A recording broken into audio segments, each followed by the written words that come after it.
guys, welcome back to the ALGS channel. Hope you guys are all doing well and having a great day so far. I was in the middle of recording when I found out that DarkZero had came back into the scrims, and we think we know who their new third might be. Now, of course, this is not final. It seems like they are trialing one of these guys, and so we're here to talk about it. We're here to discuss it and uncover the blanket of mystery that they tried to put on. They tried to basically hide who this third might be, but we may have found out who it was. Also, other organizations leaving ALGS, sadly and unfortunately, and also the momentum for Olympus is dwindling down and not looking good after the scrims last night. If you guys want to stay up to date, all things Apex Legends esports related, I don't know why I said Legions, but here we go. Let's dive right into it. First thing I want to make mention, this is a little bit of a concept I put together yesterday. The year is 2023. Imagine this, right? You get on Apex, the new holiday update is here.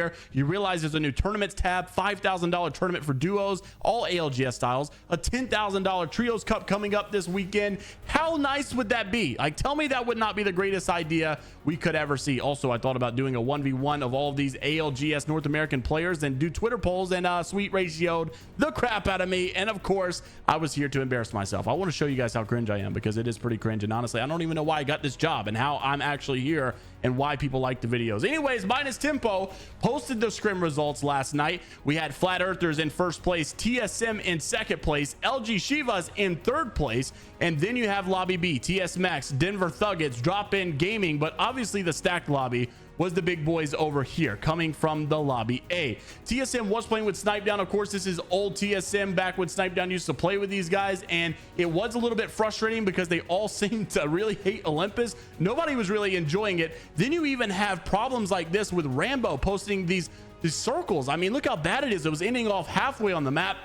I watched the VOD from Nicewig. He just said, like, this game shouldn't even count. It's so bad. I saw Zynud posting the same thing, and everybody's been hating on Olympus, and it seems like people are not happy with it. And of course, I wouldn't mind Olympus not being it. I would really like to see a third map though, and we did have conversations a couple of weeks ago. Zara Tricky saying that Kings Canyon needs to return. Nicewig saying Kings Canyon needs to return. Now that momentum is going down for Olympus, will we start seeing Kings Canyon feedback coming soon? I surely hope so, because I still want, at the end of the day, a third map to come about. Now, if you guys did not see, in the scrim results, there was DarkZero. Now, we think we know who was basically trying out now, but DarkZero had only 23 points and in 19th place.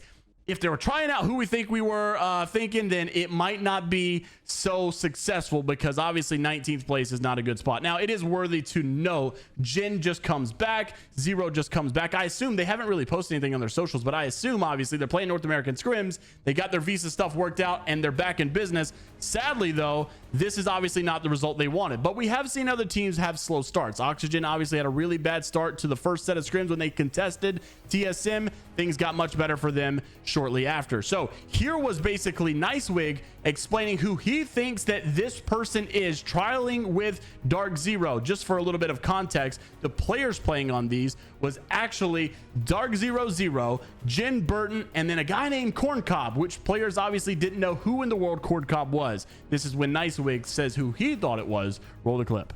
Coming on my ear, bro. Who do I really think it is, though? Gilderson. For sure. Without a doubt, Guild.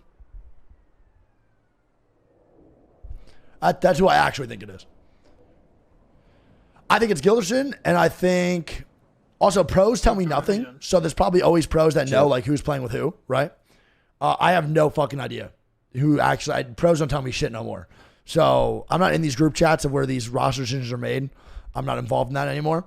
So obviously, you know, it could be a possibility that it's not Gild, but that's the guy that we all anticipated it to be. So according to Nicewig, of course, he's thinking what we're thinking. It seems like DarkZero taking the most obvious choice to try out North American controller superstar Gilderson, and I am honestly not surprised to see this. However, it's not good to see that although the firepower on this roster is there with Jen, Gild, and Zero, you would have thought better results to come out. Sadly, that did not happen. Now, we could all be looking stupid. It might not be Gild. Maybe there's someone on the back burner that we are not even thinking of. Interested to see who you guys might think it could be.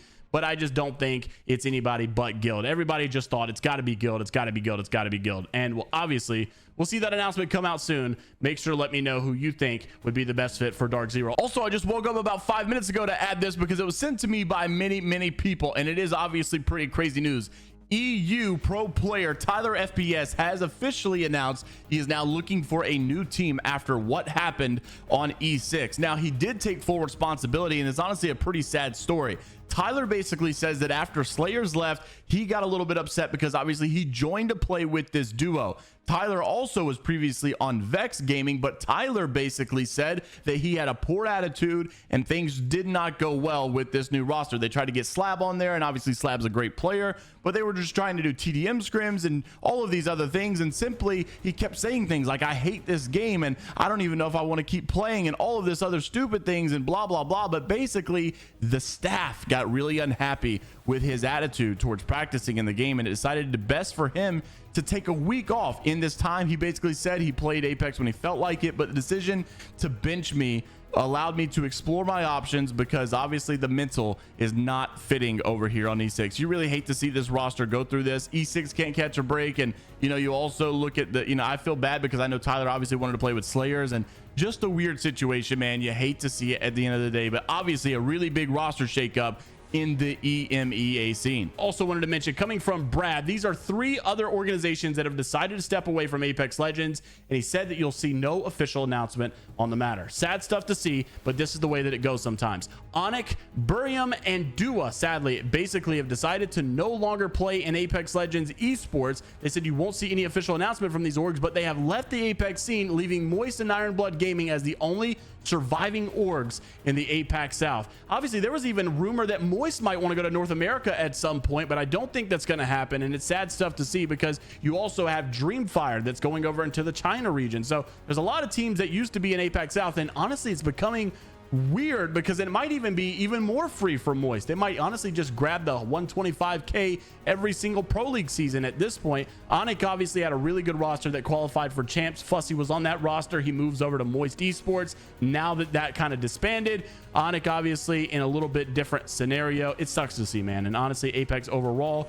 has got some growing to do, and it sucks because this has really been an ongoing pattern that we're seeing with other regions as well, like South America. After the region was just recently gutted completely after the ALGS year 4 schedule changes, no longer having their own pro league. They're pretty much not even a region anymore, other than just basically getting 2 invites after playing challengers. It's going to be a sucky and rocky season for them. Now, of course, China, the new region being added as well, is under the same scenario, although that might be a little bit more free for teams like Dreamfire that already are pretty much doing well in the competition in the regions that they were previously playing with.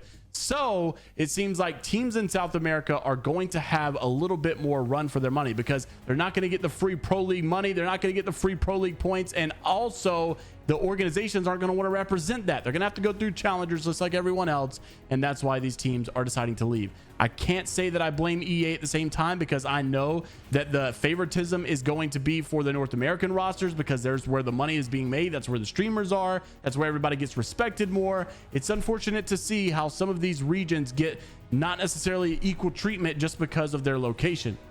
Lastly, just as we close out the video, I want to show you guys a 1v3 that this bad mama jamma, 16 years old, man. The 16-year-olds are going to take over Apex. Literally all the good players are 16. Koifel might be the best controller player in the game right now, at least mechanics wise, and the dude is 16. I mean, it's just weird how good these young guys can be. I remember back in the day when 10-year-olds couldn't do anything against pros, and now you got little Fredson over here just absolutely demolishing some of these guys. So 10 years old, man. It's crazy. 1v3 against DNO, Duplex, Lou, and of course, I think it's still playing with Capra. Interested to see what you guys have to say about all the topics down in the comment section below. Of course, like the video, subscribe to the channel, and until the next time, folks, we'll see you all later, Gators. They're trying to get angles. They're pushing you, Q. That dude's on you, cracked. I'm lucky. Cover Q, cover Q. They're rising up to you. Other one queued up. Other one queued up. I know. Q, chill. Lucky. Trying to watch over you. I'm not watching over you, Q. I'm taking space on the left. Nice. Play slow.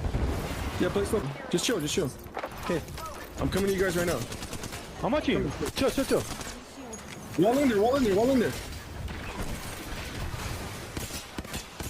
Wow. Leading. I'm about to push it. I'm in here. Where? On Q. Oh my god, you shit on him.